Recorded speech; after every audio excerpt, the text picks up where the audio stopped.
Welcome all. In the last lecture, we discussed electrolysis and the Faraday's law of electrolysis. Today, we will discuss Faraday's second law of electrolysis.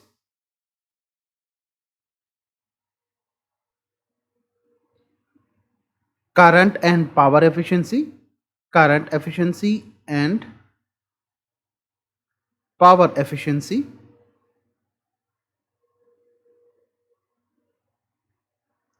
Some numericals based on it.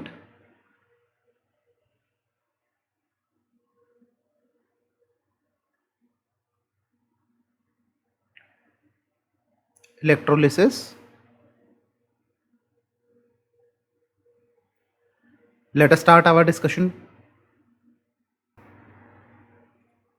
In the first law of electrolysis, we discussed that the amount or the mass of the substance deposited on the electrode will be directly proportional to the charge flowing through the electrolyte, and we simplified it in this form, that M will be equal to Z times I times T, where Z is the chemical equivalent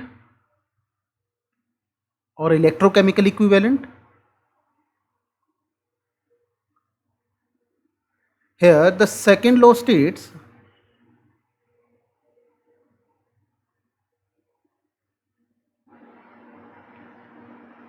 when same amount of charge is passed through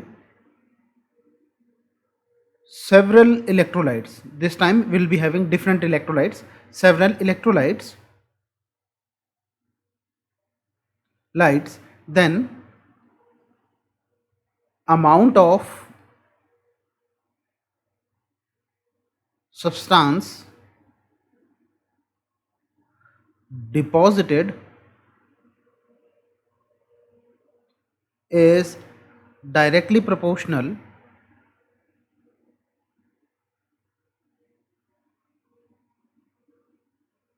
to the chemical equivalents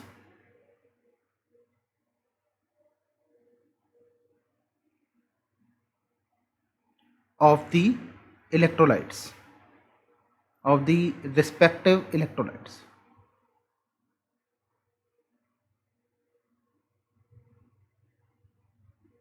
Let us understand this.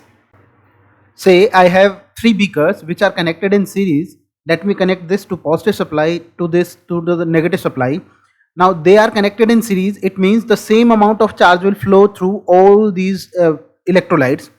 And say the beaker 1 is filled with electrolyte number 1, beaker 2 is filled with electrolyte number 2, and beaker 3 is filled with electrolyte number 3.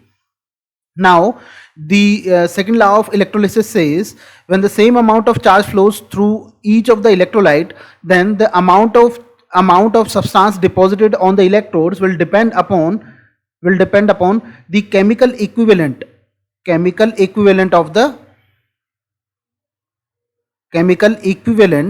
of electrolyte. That is, it will depend upon Z, or it is directly proportional to Z. I would rather say that M is proportional to Z. That is why we included this Z into the above expression. Now that is the amount deposited in the beaker 1, let us say is M1, it will be proportional to the chemical equivalent of the electrolyte in the beaker 1. Similarly, M2, where M2 is the mass deposited on the electrode in the beaker number 2, will be proportional to Z2, and M3 will be proportional to Z3. And we already know that these Z's are dependent on atomic weight to the valency. Let us discuss a table which has atomic weight, valencies, and chemical equivalents of various other elements. Now this table has various atomic weights, valencies, and chemical equivalents of various elements. Say this, we have this aluminium, its atomic weight is 27, its valency is 3, So 27 divided by 3 will be its chemical equivalent. And this chemical equivalent Z can be calculated by dividing this chemical equivalent, that is chemical equivalent weight, E divided by F, where this is E, this will be 9 divided by 96500, and this will come out to be 9.36 into 10 raised to power minus 5 grams. And if I convert it into weight, into kilograms, it will be almost equal to 9.4 into 10 raised to power minus 8 kilograms. In most of the numericals, you will be supplied with these three values, and you have to remember this Faraday's constant to calculate Z. Like you need to remember the atomic weight for copper, its valency, so that you can calculate its Z.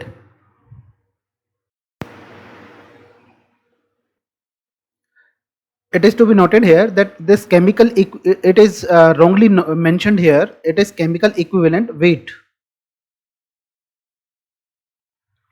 It is to be noted that it is not chemical equivalent, it is chemical equivalent weight.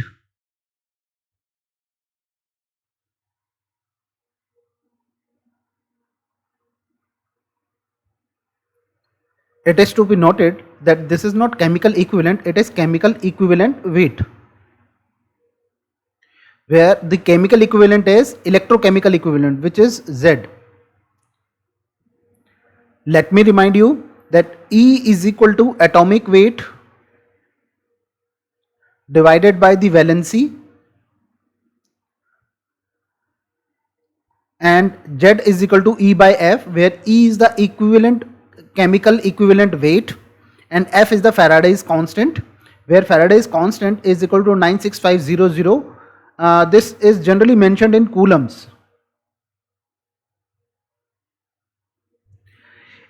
This represents the amount of charge. Let me write, F represents amount of charge in 1 mole of electron.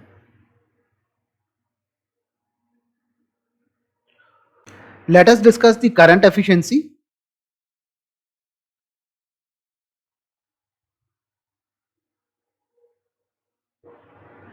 Rewriting the first law of electrolysis, we know that mass is directly proportional to the amount of current passing through the electrolyte. But due to the presence of impurities into the electrolyte, the mass deposited, actual mass deposited, is lesser than the theoretical amount of mass calculated as per the Faraday's law of electrolysis. So let us say M1 is the actual mass deposited when a current of I passes through the electrolyte for the same amount of time. So the current efficiency is defined as the ratio of actual quantity of substance deposited to the theoretical value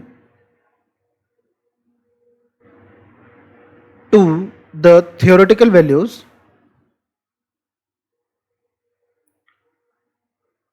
value of quantity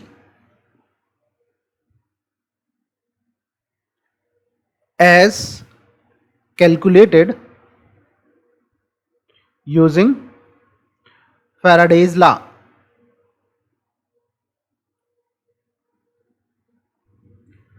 That is, this current efficiency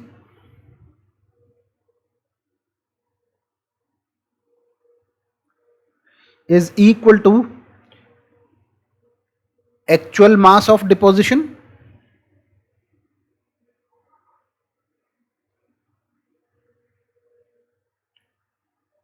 to the theoretical mass mass of deposition.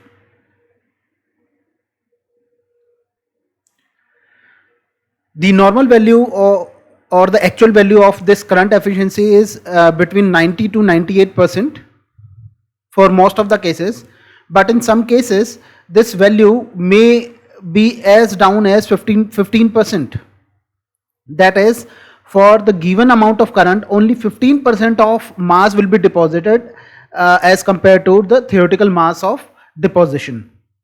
This is generally the case with chromium deposition या chromium plating. That is why the chromium plating is generally costly as compared to others.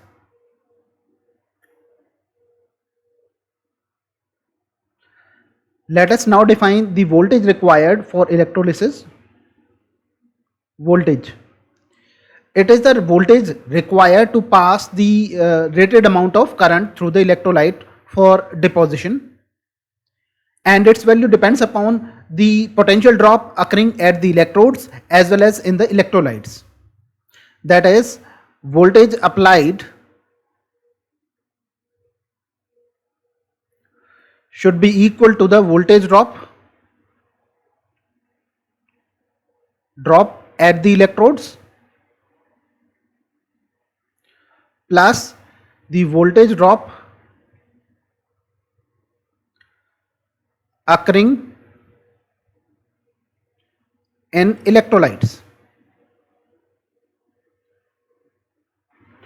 That is, to keep the applied voltage to its minimum, these two drops should be minimum, and generally this drop, that is the voltage drop occurring in the electrolyte, is maintained to its minimum by adding certain conducting agent. The conducting agent is generally the dilute sulfuric acid, which is H2SO4, because it breaks down very easily in the presence of water, and hence increasing the conductivity of the medium or electrolyte by increasing the number of ions present into the solution. The normal value required, the normal value of the voltage required for the electrolysis is generally 1 volt to 2 volts. Let us now define the energy efficiency or power efficiency. Energy efficiency, as we have already discussed, that a certain amount of current which was calculated theoretically will deposit a lesser amount of mass on the electrode. Also, some extra voltage is required to overcome these drops. Hence, the energy required in the actual deposition will be higher than the theoretical values, because in theoretical values consideration or calculation we considered the medium to be ideal, that is the electrolyte should there should not be any drop in electrolytes, or there should not be impurities which may cause higher current. So the theoretical energy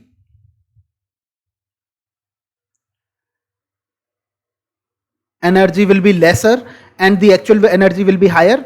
So the energy efficiency is defined as the ratio of theoretical energy required to the actual energy required for deposition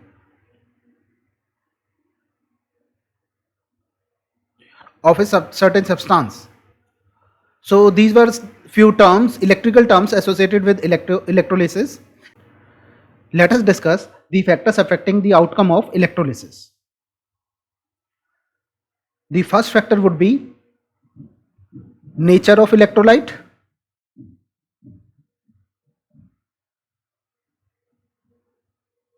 As we have already discussed in the second law of Faraday electrolysis, which states that the electrolyte, the mass of deposition will be directly proportional to the chemical equivalent of the electrolyte. Second is the state of electrolyte. State of electrolyte means either the electrolyte will be present in molten state or in aqueous state. Molten state means the Ionic compound will be heated to its molten state, whereas aqueous state means the ionic compound will be dissolved into a water solution. Here the conductivity of aqueous solution will be higher due to the presence of extra ions. Third is concentration of electrolyte.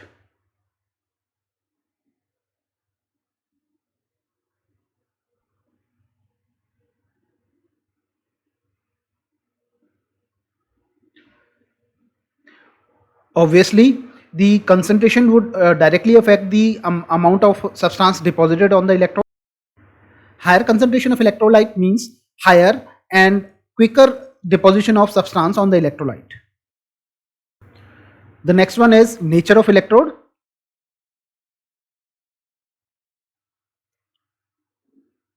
There are two types of electrode. One which take part in the chemical reaction, the other which do not take part in the chemical reaction. They just supply the current, they just supply the electrons into the solution. So electrodes may be inert, which do not take part in chemical reaction, and the other active. Active electrodes are generally made up of metals like copper, zinc, etc. Let us now discuss some applications of electrolysis. We have already discussed electrolysis is used in electroplating.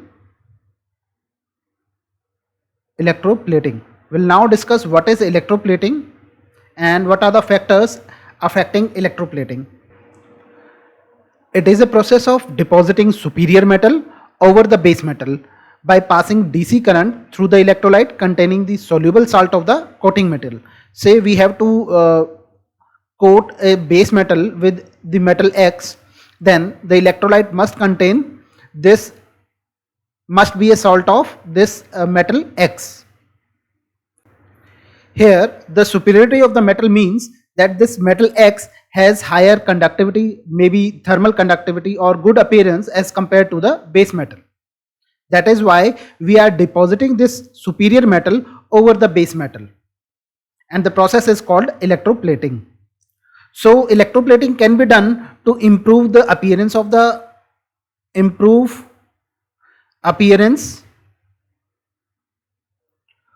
base metal, like gold plating is done on the ornaments of silver plating to give them good appearance, as gold is more superior looking than the silver metal. It is also done to improve thermal conductivity,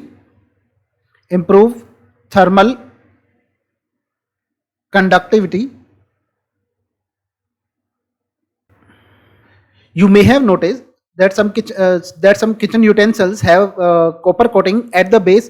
This is done to improve the thermal conductivity of the steel. Next is to improve the corrosion resistance. Like chromium coating is done to give it a good appearance, as well as to make the base metal immune from corrosion. Electroplating is also done to improve the mechanical strength of the base metal. Improve mechanical strength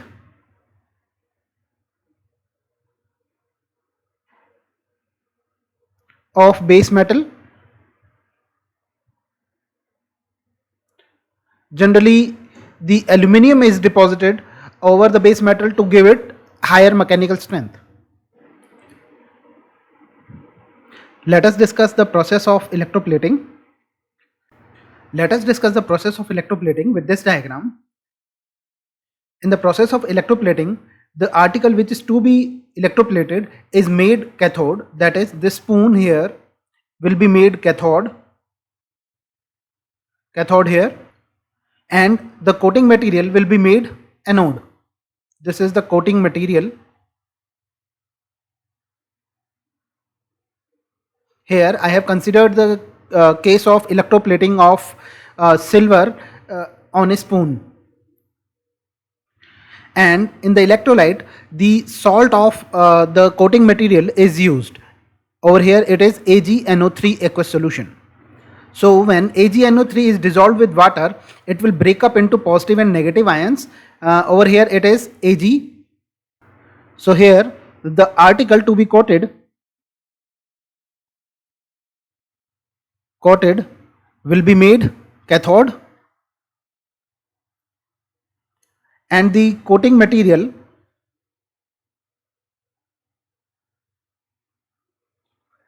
in this case silver will be made anode, and as electrolyte we will be using water with a dissolved salt of silver, which is AgNO3. So when AgNO3 is dissolved with water, it will break up into Ag positive and NO3 negative. Now this Ag positive will be attracted by the cathode, and over cathode this Ag positive will be supplied an electron so that it will convert into silver atom there, and it will get deposited on the cathode, that is the spoon here. But this deposition would cause a deficiency of silver ions in the aqueous solution. So this deficiency is prevented by the supply of Ag positive ions from the anode, that is at anode Ag will be getting converted into Ag positive, and electrons, these electrons will be traveling through the battery to the cathode, and this Ag positive will be going into the aqueous solution from this anode, and this way the coating of silver will take place on this spoon. There are some factors on which the electroplating depends. Let us discuss them. Factors, the first factor would be the temperature. Higher the temperature means the more the diffusion of these ions through the aqueous solutions, and higher will be the coating. Second would be the concentration of electrolyte, as we have already discussed. The third one would be distance between the two electrodes. This has to be kept minimum. Distance between two electrodes.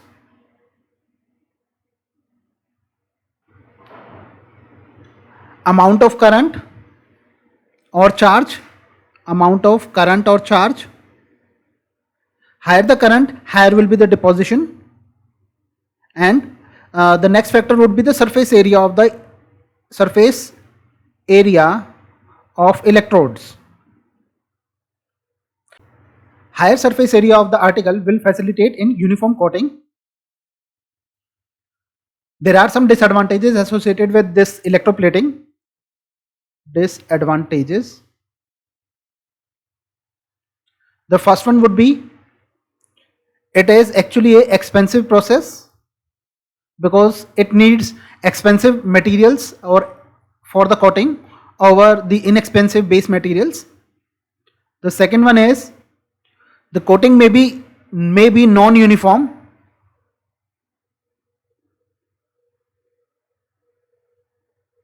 A precise control of current and voltage is required for uniform coating. The next is, it is time consuming. That's it for this lecture, and we will perform some numericals in the next lecture.